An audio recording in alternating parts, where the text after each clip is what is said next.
Greetings to all of you from the International Institute of Social Studies in The Hague, the Netherlands. Good morning, good afternoon, good evening, or good night, whatever is the time of day for you. We are happy to have this opportunity to give you some information about studying at ISS, especially in times of COVID. I'm very pleased that Harsha Jain is here, who is a current MA student in Economics of Development from India. Els Veldman van der Welen, who is one of our admission officers. I am Karin Arts, and I'm a professor of international law and development at ISS, and also deputy rector for educational affairs. And behind the computer, not visible for you, but organizing everything for us today, is Darren Baradam, enrollment advisor.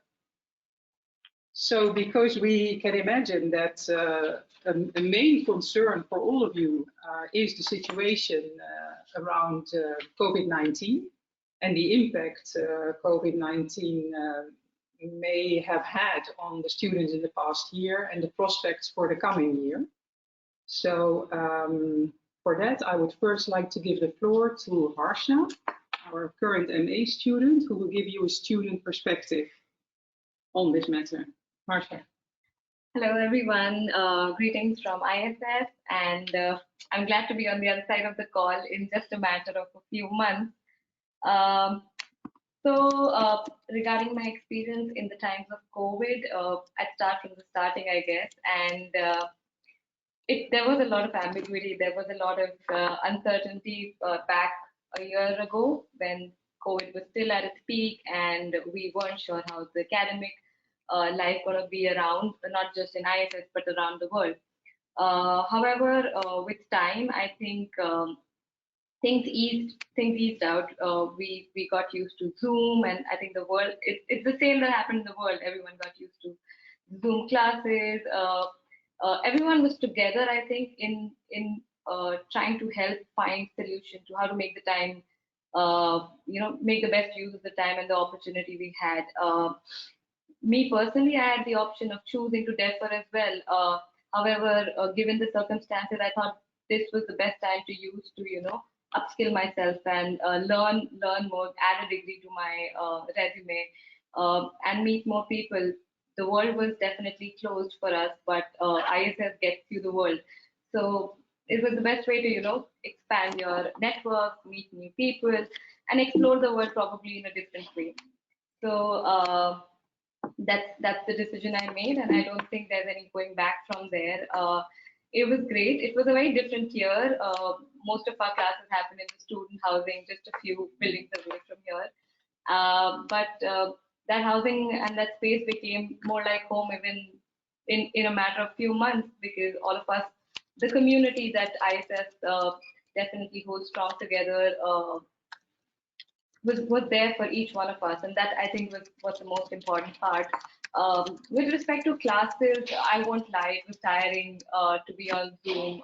It was frustrating sometimes. It was a little boring to just be on the Zoom. Not just for me, I'm sure for the professor as well, because it's frustrating to not be able to be together in a space. But like I said before, that's the best we could do, and it was very impressive to see everyone, from students to professors to the administration here, trying to make things better and smooth for each one of us every single day. And the ability and the agility shown by everyone was something that I was very impressed by.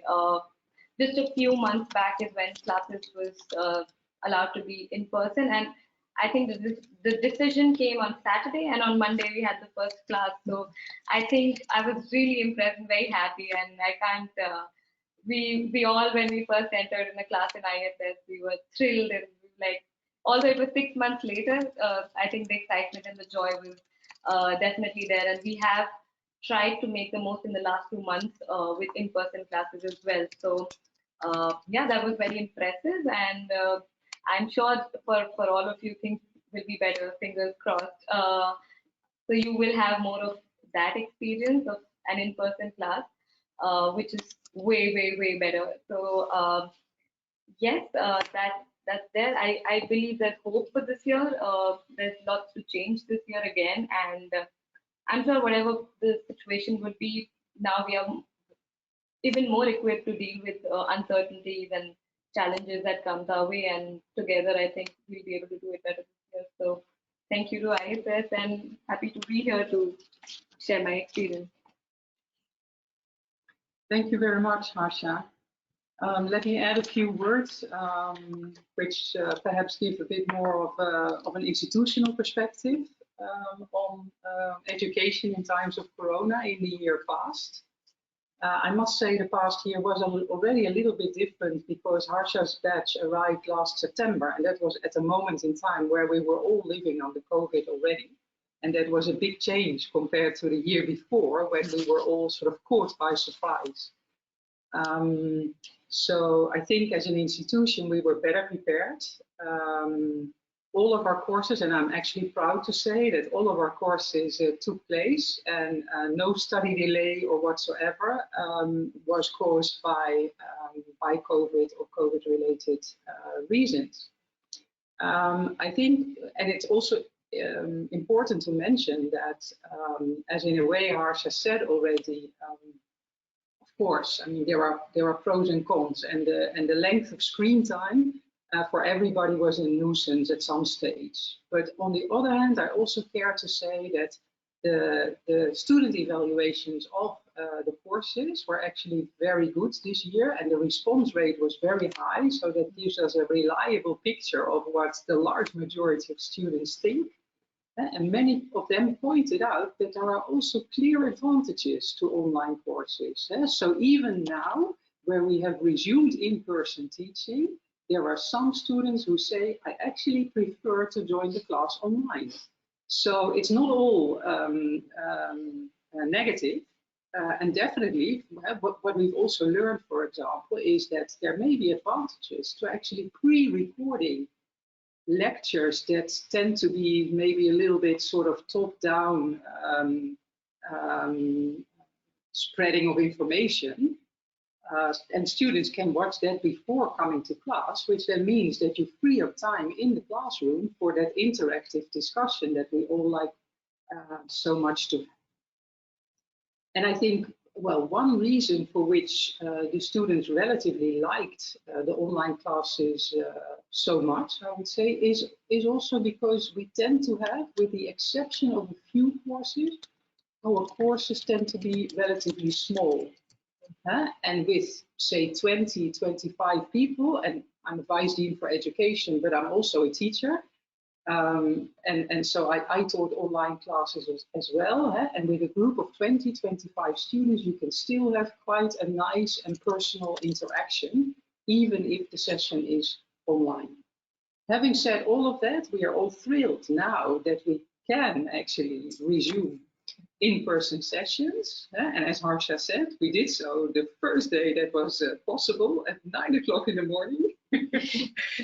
And right now, even I am working together with a group of students on what I have called, with the working title, a post-corona program, to make it possible for the students in Harsha's batch to make up a little bit of the experience lost over the past months by organizing additional extracurricular sessions, which may be about academic matters, but can also be social events, can be career orientation events, and other things. Film and human rights debates we are organizing. So all sorts of things, which will bring us together more in the months to come. Then, if I may, let me say something about the prospects for the coming academic year from September 21 onwards. On the one hand, at the moment, it is still not so easy to be very precise and fully detailed, because of course we do not know yet what exactly the COVID situation in the Netherlands will be at that time. And we also do not know yet what will be the COVID-related restrictions that will still apply by that time. But I can tell you what the Ministry of Education has shared with universities and other institutes for higher education at the moment. And that is that they expect that the most likely scenario is that in September we will drop the 1.5 meters distance requirement, which means that we can be in the classroom again, more or less as used to be normal, in inverted commas. There will be, in the likely scenario now, there is a cap for a maximum group size of 75 students, which means at one time there can be 75 students in a classroom. If you would go beyond that, it is possible, but then you need to observe 1.5 meters distance again, which means that you need a very large room to accommodate so many people.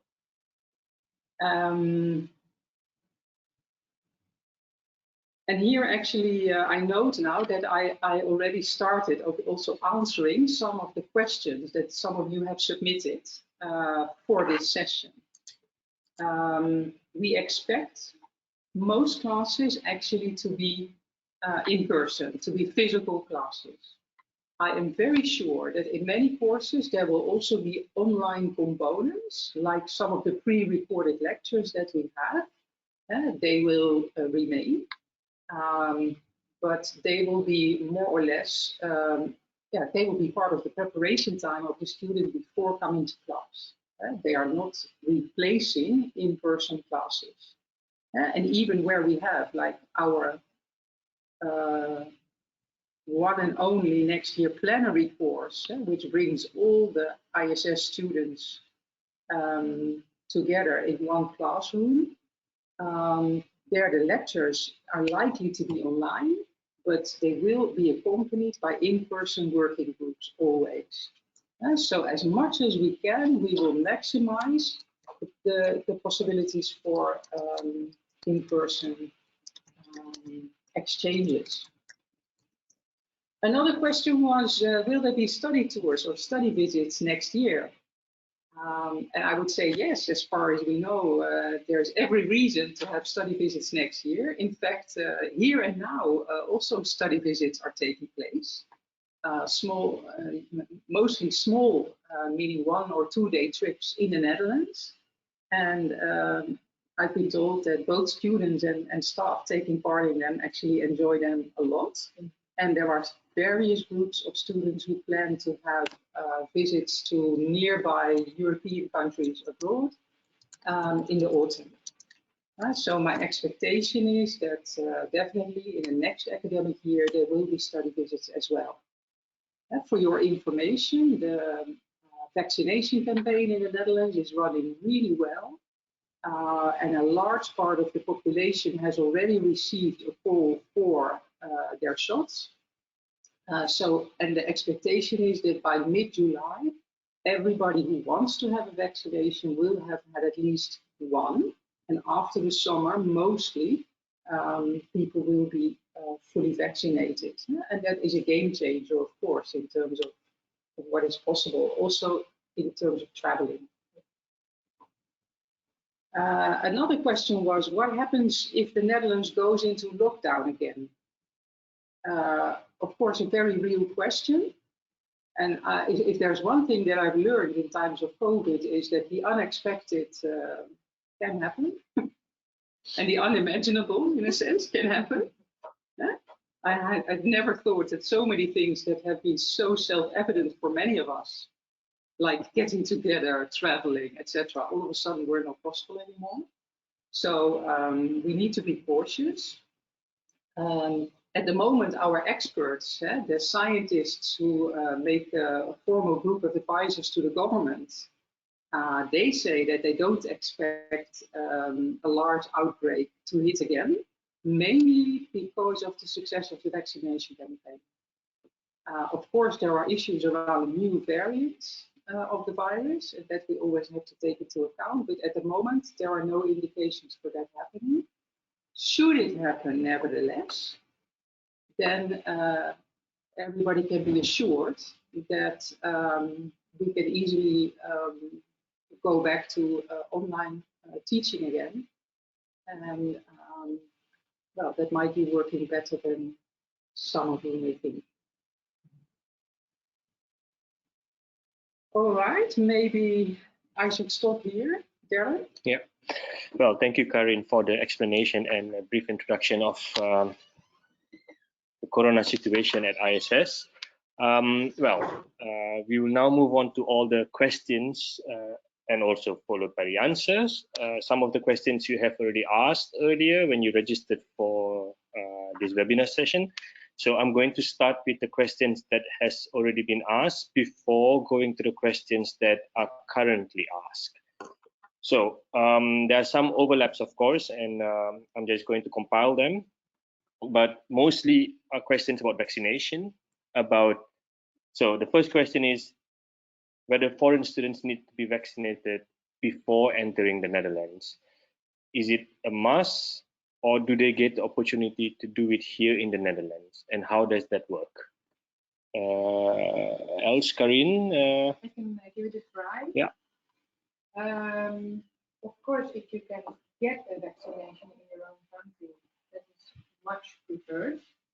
And currently, we are discussing with our health department here in the Netherlands that in case a student has not received a vaccination before coming here, how we are going to tackle that when you are coming here.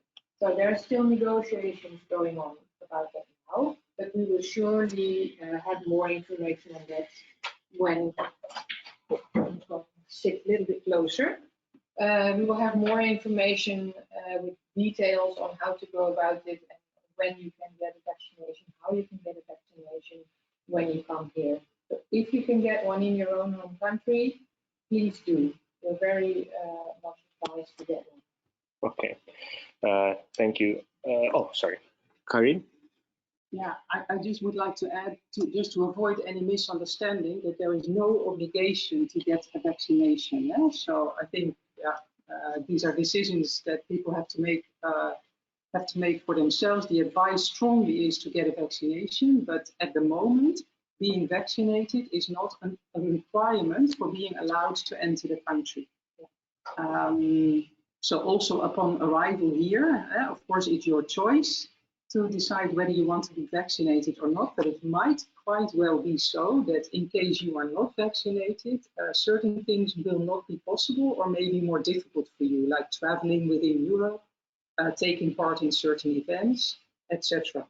But we are pretty sure that should you not be vaccinated upon arrival, and if you want to be vaccinated, that will be organized through ISS and the Municipal Health Service in the area. Thank you, Karin and Els, for the explanation. Now, still in the topic of vaccination, so someone said, I've completed my vaccination in my country. Do I still need to be quarantined when I come to the ISS or the Netherlands? Els? Yeah, okay. I would say that I think everyone that is coming from outside Europe should go into quarantine for at least 10 days. And there is a possibility to have a PCR test on the 5th day. And if that one is negative, then it's okay. Yeah, so yes. And the PCR test, is it something that the students have to go to a place to do it, or do they get something in their home, like a test kit or something like that? No, because these self-tests, I don't think no. If you need to have confirmation, an official confirmation that you are negative, then you need to have this PCR. Okay. And talking about the self-test, can you explain, like, because some students, they know, the current students, that they get self-tests. Do they need to take it prior to coming to class if they're vaccinated, or if not vaccinated? How mandatory is that? Karin? Yeah, and actually, I would like to answer that maybe a little bit more broadly, because I realize now that I forgot to take up the question more generally. How does ISS ensure the safety of students and staff, I would add, in times of COVID? Indeed, for classes at the moment, ISS and the university, Erasmus University Rotterdam, of which ISS is part, strongly advise and request students and staff before they come to class to do a self-test.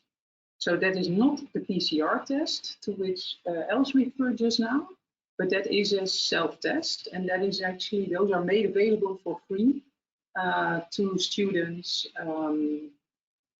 through a simple procedure, and they get delivered to your home address.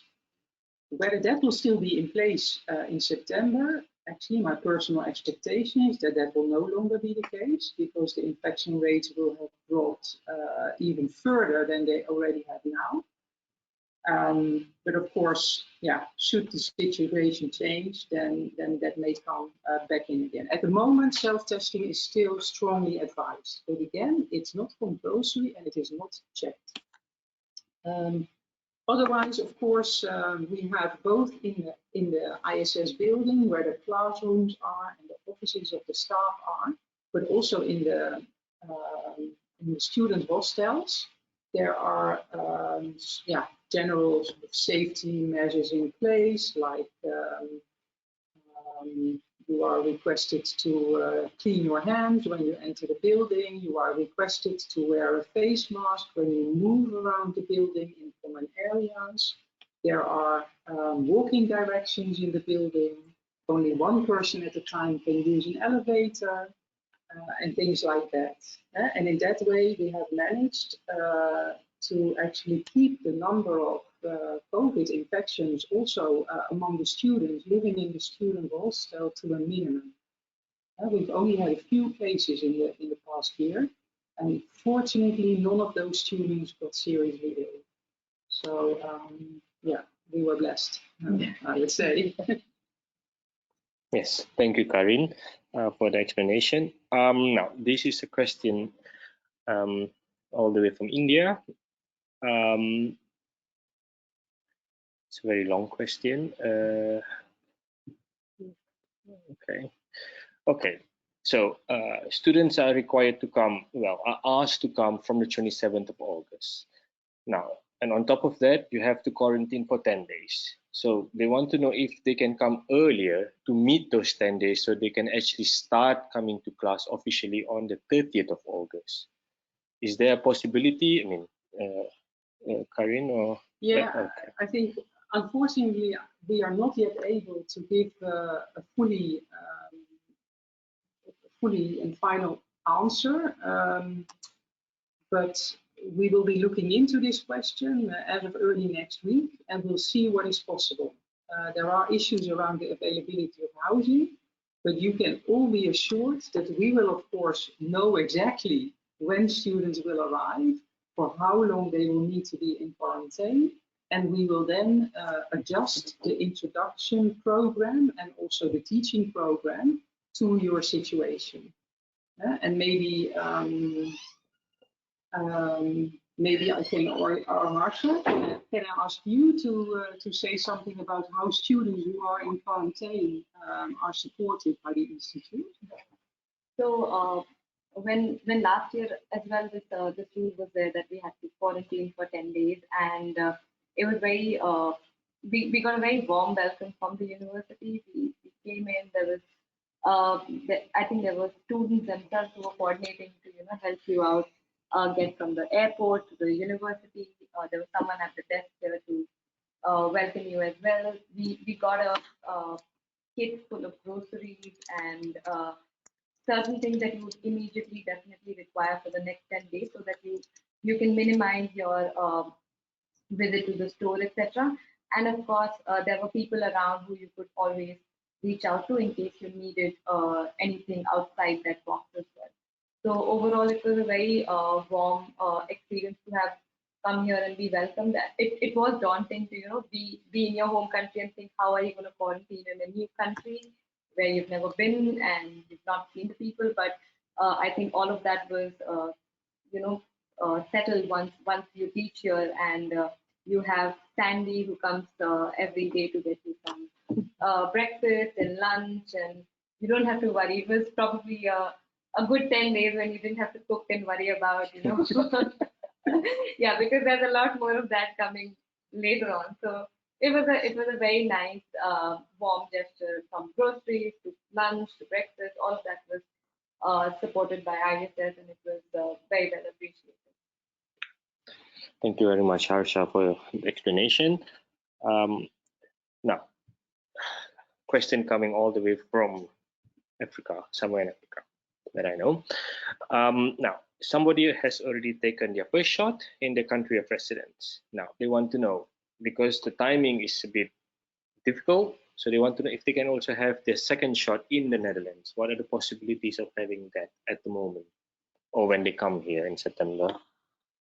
Yeah, Karin? again, that is a difficult question to answer in a final way now. At the moment, the situation is such that in the Netherlands,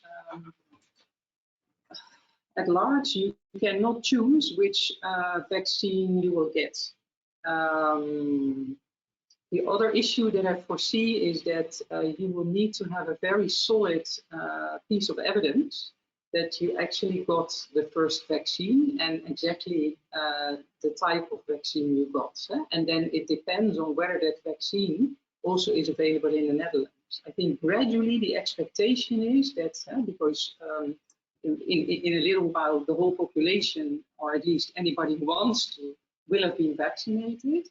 That after that, people will get a choice. And then you could also opt for, if you have already had one, to of course choose for the second one, the same vaccine. But that can only be the case if the vaccine also is in use in the Netherlands. And that is not the case for example, the Chinese Sinovac or the Sputnik vaccine and maybe some others. So, yeah, that's all I can say now. Okay, thank you, Karin. A little bit a question about health insurance. So students have to get their health insurance in any circumstances when they study in the Netherlands. The question is, will that cover the medical purposes if they were infected by the coronavirus? Yes, I can say wholeheartedly yes, you are covered. Once you have your health insurance that we arrange for you, that will cover any illness that you will contract here, including COVID-related health. Okay. Okay. Thank you, Els, for the explanation. So, question from Latin America. So, countries like Ecuador have a ban restriction to enter the Netherlands.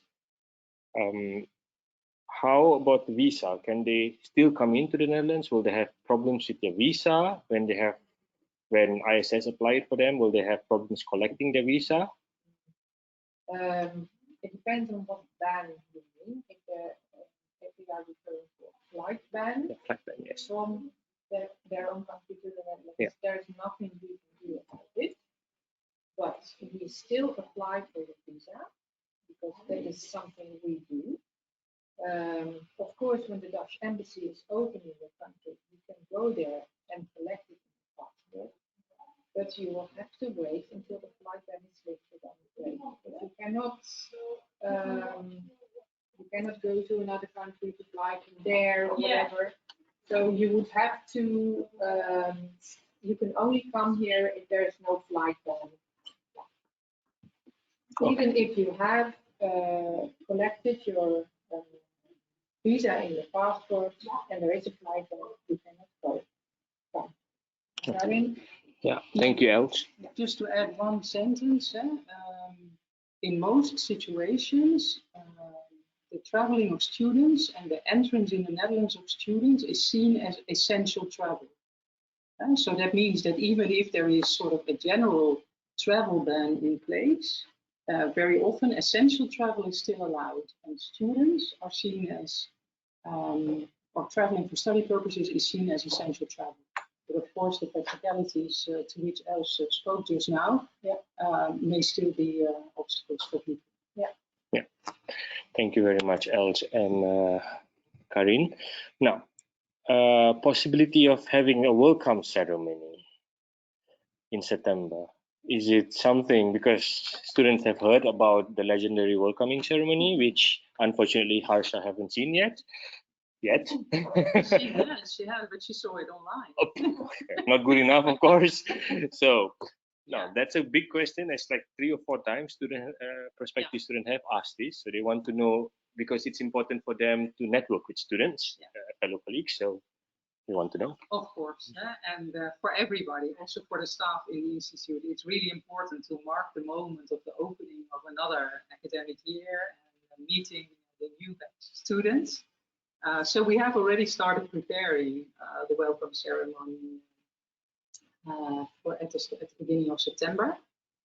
We plan for it to be in person, but as I said earlier, we still don't know exactly, and we will know only in a couple of weeks what will be the exact requirements that we will need to go by. And only after that we can make the exact planning. But all efforts are geared towards having an in-person event, but we also have to see how the quarantine regulations will work out. And what that means for, when exactly we can have that in-person welcoming ceremony. But we will have one. And Harsha will join. Actually, that's one of the other questions. Do new students meet their predecessors in the program? And yes, many of them will still be around at that time. Harsha, you also? Yes, I'll be there. Yeah, there you go. Yeah, and so. But we had a question of, can the welcoming be for the 2 batches together? Yeah, that's maybe a good idea. But we have to see whether we have room that will be able to accommodate all of them. But, street party. But if we do, I actually love the idea. Yeah. Okay. Now, so I don't know if Harsha have answered it earlier, but how about supplies for the 10-day period of the quarantine? I mean, how do they get food? How do they buy food? How do they get Wi-Fi to contact their parents to show that they're fine, and all these things? I don't know if Karin? No, I think Harsha. Oh, okay. Yeah. Yeah, with respect to all of these logistic things, I think the best thing is to get your router from home. That's how the housing works here, so that you can connect to Wi-Fi. The Wi-Fi is there in your room, but you need a router for yourself. With regard to SIM, Duo leaves a SIM for you in the room itself if you're taking the student housing, so you can immediately switch it on and you can, recharge it or what. Like you can just go there and get those things recharged.